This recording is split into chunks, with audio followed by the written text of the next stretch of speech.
सां यारी थी मुझी जंग अज़ल खां जारी थी। मां कहीं ब्रिगेडियर जनरल कर्नल जो खुशामदू न हां। मां कहीं ब्रिगेडियर जनरल कर्नल जो खुशामदू न हां।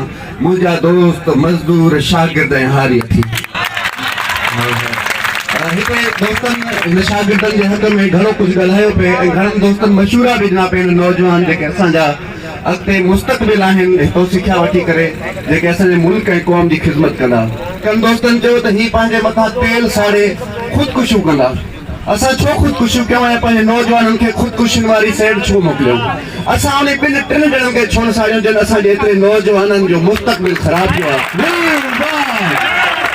ऐं ही शागिर्दनि जी जेका जदोजहद आहे असां इन्हनि सां मूंखे जाम साहब पंहिंजी कमेटी जो मेंबर बि कयो। मां इन करे हिते ख़िताब कयो, बाक़ी हू कलम धणी जे हवाले सां शायदि मां न अचां त मां जाम साहब जी कमेटी जो मेंबर आहियां। त इन करे मां हिन शागिर्दनि जे हर ॾुख सुख में जेको जाम साहब जो हुकुम हूंदो उन ते लबे कंदुमि ऐं नौजवाननि खे चवंदुमि त हिमत न हारियो। न असां ख़ुदकुशियूं कंदासीं, असां पंहिंजा हक़ विढ़ी करे बि वठंदासीं ऐं असांजी कलमी हवाले सां बि ऐं पंहिंजे ज़ाती हवाले सां बि असां तव्हां सां गॾु ऐं असां ॾहकी प्रेस क्लब जा जेके दोस्त आहिनि तव्हांजो हक़ जो आवाज़ जेको आहे शुरू ॾींहं खां वठी अॼु ताईं बुलंद कनि पिया ऐं जेसीं ताईं तव्हांजी जदोजहद जारी रहंदी असां तव्हां सां गॾु।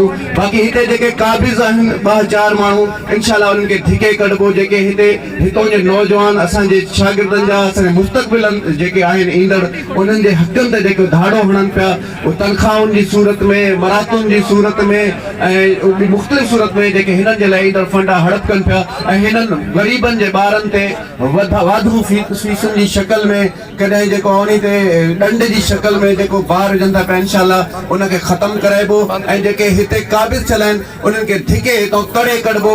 जितां आया आहिनि उते वेंदा भले उन्हनि खे पोइ जेके उन्हनि जा अबा ॾाॾा आहिनि या जेके उन्हनि जा सपोर्ट आहिनि उन्हनि खे पंहिंजनि जेको आहे इदारनि में वॾियूं वॾियूं नौकरियूं ॾियनि ऐं उन्हनि हिन ख़ैराती इदारे मां ही जेके नवाब हिते असांखे मढ़िया विया आहिनि जंहिंजी 12 लख रुपए जी तनख़्वाह जेके ख़ैराती इदारे मां तनख़्वाह वठनि पिया उन्हनि खे हितां धिके कढिबो ऐं शागिर्दनि जी हिन जदोजहद में असां इहो वचन कयूं था जेसीं ताईं हिननि जा हक़ हासिल न कंदासीं एसीं ताईं असां हिननि सां गॾु पोइ जेको जाम साहब जो हुकुम हूंदो असां हुनखे लबे कंदासीं। वॾी महिरबानी।